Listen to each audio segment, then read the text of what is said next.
লা ইলাহা ইল্লাল্লাহ মুহাম্মাদুর রাসূলুল্লাহ, লা ইলাহা ইল্লাল্লাহ মুহাম্মাদুর রাসূলুল্লাহ। আরে মৌলানা সাহেব, এইসব কি হচ্ছে?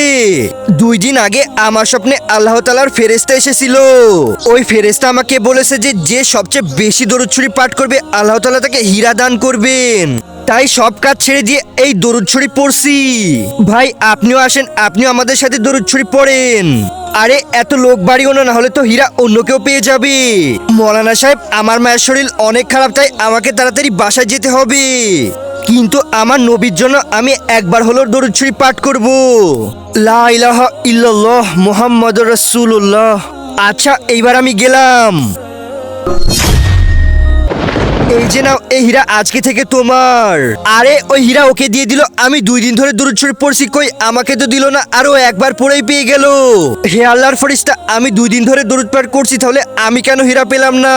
তার আগে সবাই তো দেখি না আজকের ভিডিওটিতে লাইক সাবস্ক্রাইব করে। আজকে দেখবো কয়জনে শিক্ষামূলক ভিডিওটার জন্য একটি লাইক, একটি সাবস্ক্রাইব আর কমেন্ট বক্সে এই সুন্দর ইমোজিটা দিয়ে যায়। তোমরা এতটাই জোরে দরুদ শরীফ পাঠ করতেছিলে যে তোমাদের দরুদ শরীফ পড়া বোঝাই যাইতেছিল না।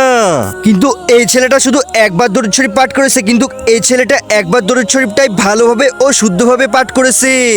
এই জন্যই আল্লাহ তাআলা তোমাদের হাজার দরুদ শরীফ পড়া পছন্দ করেনি, কিন্তু এর একটি দরুদ শরীফ পড়া অনেক পছন্দ করেছে। এই যে নাও, এইটা আজকে থেকে তোমার।